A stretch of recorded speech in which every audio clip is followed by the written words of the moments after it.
4th and 22 from the 43-yard line. Only 3 seconds left on the clock, so barring a penalty, that'll be the final play of the game. All Hogs come to the line. Shotgun formation. Trips to the right-hand side. Smith all alone in the backfield. There's a snap. Pressure coming off the left-hand side. Smith fills it, running to his right. Fires it deep downfield to the corner of the end zone. Touchdown, All Hogs! Smith under tremendous pressure connects with Andy Hodges, who's able to stay just inside the line in the back corner of the end zone. And are you hearing this? It's pure pandemonium in the SlopHouse, and I don't blame them one bit.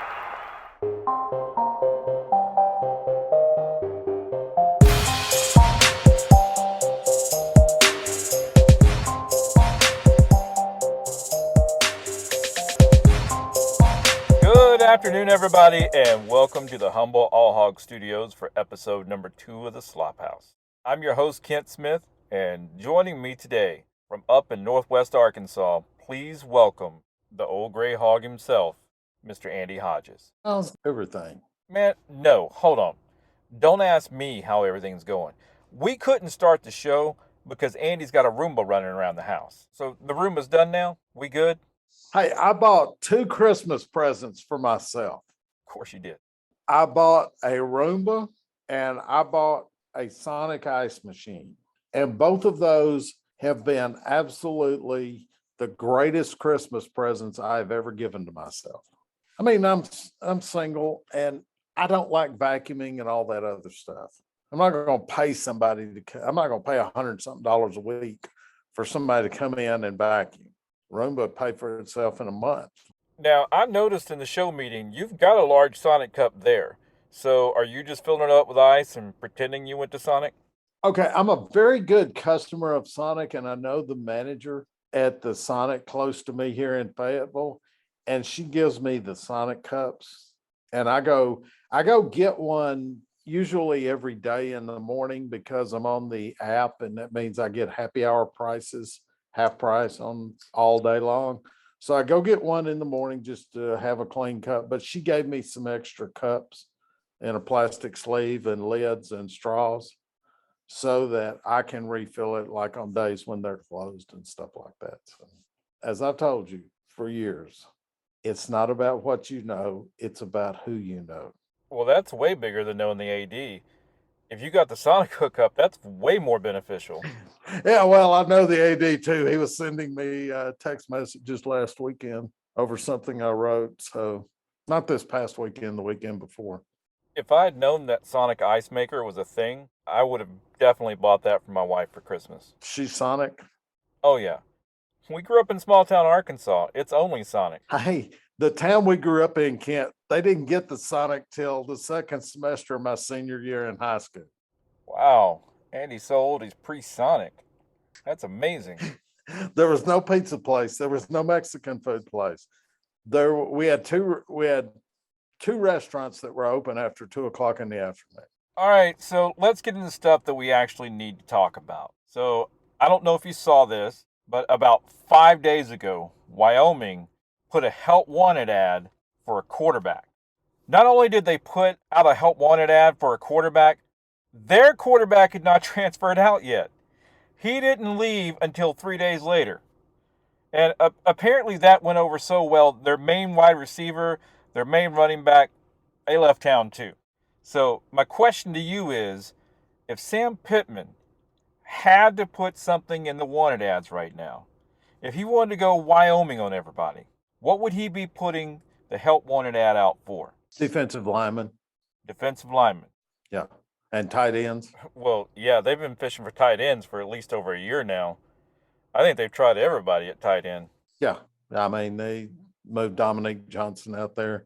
Now they've got Trey Knox, who probably could be good at tight end, especially since he bulked up a little bit. He finally started growing into his 6'4", but he's not there yet. And I don't understand the issues, but Arkansas has got to find defensive linemen. They're going to have to find some linebackers because they're fixing to lose 3 linebackers. And people aren't aware in that defense, linebackers are the key to the defense. They are the ones that make the plays Well, there's a reason for that. That's how the defense is designed to work. The defensive linemen are supposed to tie up the offensive blockers, let the linebackers run, make plays, get guys on the ground. You're fixing to lose three guys in Grant Morgan, Hayden Henry, who both are 6-year linebackers. You don't get to say that very often, 6 year linebackers.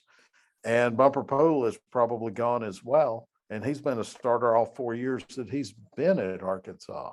It's fixing to be a complete changeover, and they're going to have to find some defensive linemen who can function, because that's been part of the problem in the second half of the Sam Pittman's 2 years at Arkansas. Well, it's been a problem for several years at Arkansas, but that's been Pittman's biggest problem on defense. He runs out of players by the second half of the season, and they can't tie up the blockers. They're neutralizing the linebackers, who are also beat up by then, and they didn't have any depth to back them up.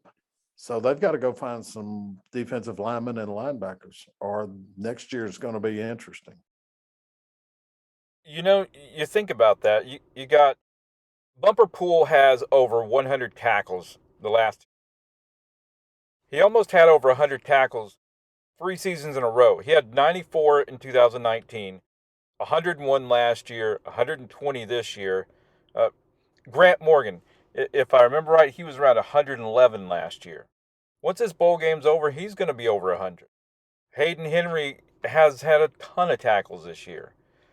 That's a lot of tackles happening on defense. And then you add in the fact that these guys are all over the place. When a receiver comes over the middle, they're doing a lot more in coverage than people realize and causing a lot of issues. That's my thing. I would say linebackers is definitely what they're going to have to. If they're putting out a help wanted ad, that's going to have to be it, because you were replacing three guys, two of which are walk-ons, which it just blows my mind that you got two walk-ons that are that good. They're borderline irreplaceable. Yeah, but the biggest problem, and the reason that those linebackers are able to do what they've done in terms of pile up the tackles and things, is because of the defensive linemen tying up the blockers to keep the linebackers free. And it's a very old football philosophy that started with Tom Landry when he was defensive coordinator of the New York Giants in the 1950s. The defensive linemen don't worry about making plays. They worry about tying up the linemen to free up the linebackers to go make plays. And you've got to have linebackers who are smart. You've got to have defensive linemen that are disciplined and will go through with their assignment. When they start chasing the football, I mean, let's face it, on a sweep, there are very few defensive linemen that's going to chase down an SEC running back from behind. It's not going to happen. I guess Jadeveon Clowney was probably the last one I saw, when he went down the line one time and tackled Alex Collins for a 1-yard loss. And it was a simple handoff from Brandon Allen to Alex Collins, and Jadeveon Clowney ran all the way down the line and tackled him for a yard loss. So that's the last time I've seen somebody like that. But you're not going to have that very much, and Arkansas is not going to be able to recruit to it. And I don't know how well they've brought in playmaking linebackers and defensive linemen right now in the 2022 class. Yeah, in the 2022 class, you got I go on blank, the kid from Shiloh, Oh, yeah. the one that Pittman was kind of joking about the other day. And it's not any slight to the kid. He was just talking about how some of the kids have been able to join bowl practice because they graduated, and they were able to get with the team, and just how lost everybody was, which is expected. You're coming in the middle of a team that's at the end of their season. Everybody has a routine down, and you haven't had much of an orientation. And Pittman said he had a good time just watching those guys kind of walk around all starry-eyed and just confused about where to be and all that. And Caden Henley, that's his name. Apparently, you got at least one pretty decent linebacker out of that group. Andrew Parker, who's currently on the team. What do we know about him? We Hard to don't tell. know. Yeah, we don't know what we got there with him. Do we know anything about Fouché? No, I think most people figured out how to spell his name now. That was screwed up when he was a freshman so bad that I think everybody struggled with that. There's been no announcement. I don't think anybody knows. I'm not real sure Joe knows what he's going to do. So, out of the three linebackers who've kind of been the core back there, how many are going to at least get a shot at the next level? Bumper pool. Hayden Henry and Grant Morgan are under no illusions. They are headed to pursue their career paths that they've graduated with. Both of them will have master's degrees and will be looking for a job. They're under no illusions. Neither one of them are fast enough or big enough to play in the NFL. Bumper Pool might get a chance as a late round selection. All of those guys are beat up so bad. You get beat up so bad in the college game playing linebacker because you're having to make plays on runs and passes. You know, defensive lineman, when the quarterback takes a 3-step drop and flings it out there, defensive lineman basically just jogging downfield for a show. You know, there ain't a whole lot he can do. Linebackers got to chase the play. They're making the play. They're trying to hit people, or you wouldn't be a linebacker if you don't like hitting people. And they're getting beat up, meeting runners in the hole, blitzing, covering passes. Those guys are worn out, beat up by the end of the year. And I don't even know that any of these guys could be roster fillers in the NFL. Yes, they were good at Arkansas. They were good at Arkansas after they'd been there 3 or 4 years. Poole played immediately. He's got the size, he's got the attitude. Don't know that he's got the speed that NFL teams want. So we'll see how that plays out. He still hasn't made any sort of announcement about what he's going to do, but it would be nice if he came back. It would give him at least one experienced linebacker, but you really need, it's kind of like having an experienced offensive linebacker. You got to have more than one or it ain't going to work. That one experienced lineman's going to be doing what he's supposed to and running into the guys that hadn't got a clue what they're supposed to do. You know, just having somebody back there to make the calls and get everybody where they need to be, that'd be beneficial just having at least that. Yeah, but it's going to be a work in progress. In the world of college football now, Kent, every season is an entirely new experience. You can't handicap it the way we used to be able to do. Okay, who have they got coming back? Is this guy going to be, is he able to play? Is this going to be an improvement? Some guys coming back are not an improvement to your team. That's true. Some coaches just don't have the heart to tell them, no, you ain't coming back. As Lou Holtz told me one time, he's a good second teamer. I'm like, a good second teamer? And Holtz said, yeah, he's not good enough to be a starter, but he's a real good second teamer and can come in and give you 1 or 2 plays a game. And you need that on your team. And he went through this explanation about how you needed it. I don't know what's going to happen on defense next year for Arkansas. That's something I've thought about a lot. To me, Arkansas's got a tougher schedule next year. And with everything they're losing on defense, I almost think they're going to take a step back, at least as far as record goes next season. They overachieved this year. I had them pick between 4 and 5 wins this season. Okay, I was clearly wrong. Number one, Texas wasn't as good as anybody thought they would be this year. Okay, Texas was as bad as Texas always is.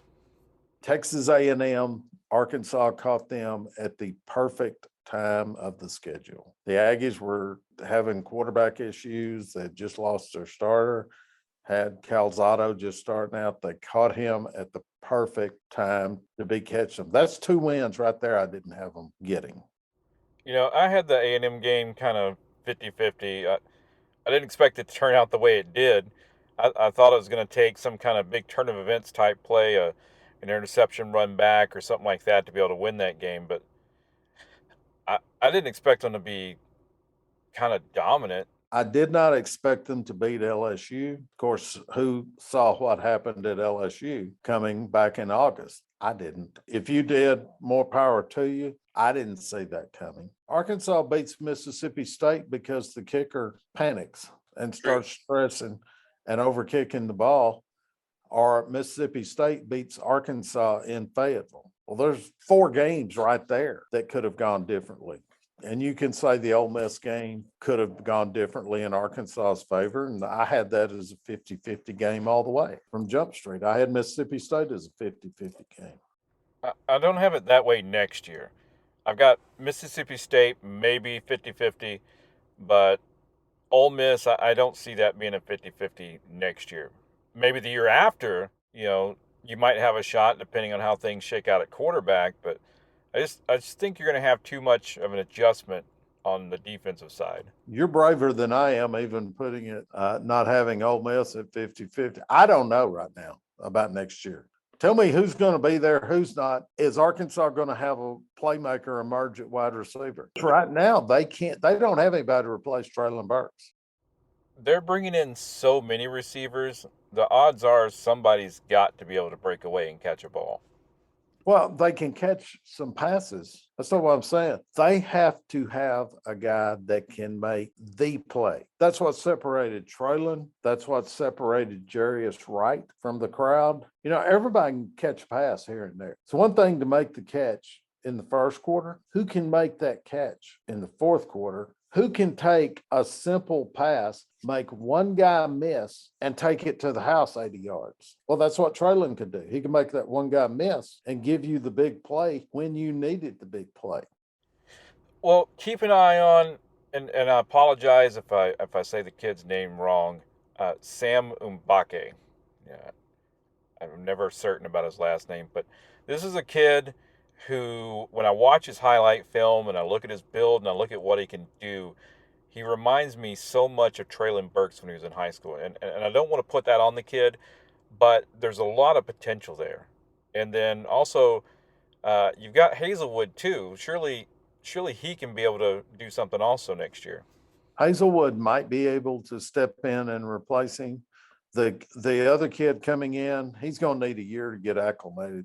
Traylon was sort of overwhelmed when he came in as a freshman. There's a lot of difference between playing Class 4A high school ball in Arkansas and playing in the SEC. Speed is totally different. Most people have no idea what I'm talking about. I learned real quick back in the 80s how the difference of the speed of game works. I went over a 4-day stretch one time. This was in 1981. I went to a junior high game on Thursday night, a high school game on Friday night, an Arkansas Razorback game on Saturday, and the Dallas Cowboys and St. Louis Cardinals, yes, they were in St. Louis then, on Sunday. 4 straight days, 4 different levels of football. You find out real quick what they're talking about when they say a difference in the speed of the game at every level.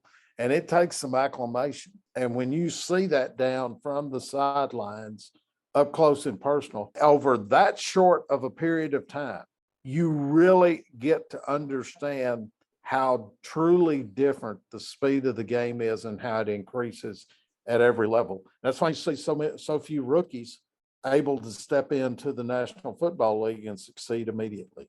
You see very few players come from high school and step in at the SEC level and have instant success.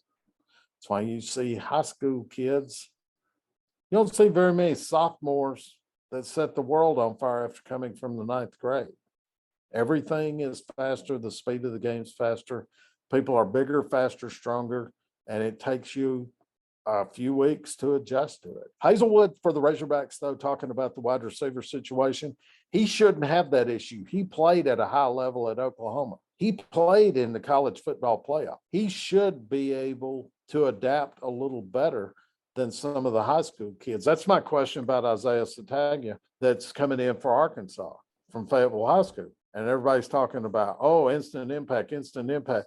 Yeah, he may be the fastest player to ever put on a Razorback football uniform. I think he's the second fastest. I think he's right behind Lance Allworth. But there's going to be a difference because he's fixing to get hit at the line of scrimmage by some of these cornerbacks that are bigger than he is. They're not quite as fast, but they're close. And they're a whole lot stronger than he is because he will not be an early enrollee. He's running track for Arkansas to try to set state records. I say give these freshmen coming in a year before we start making any projections about. But projections on next year as a whole, Kent, I will talk to me in August. Well, I guess we're going to end it right there. We'll catch up with Andy in August then. Yeah, I'll be back in August. See you guys. It'll be a nice spring. All right. Well, we gotta go get set up for the Arkansas Mississippi State basketball game. So we thank you so much for taking time to join us. For Andy Hodges, I'm Kent Smith. We appreciate you taking the time to come down here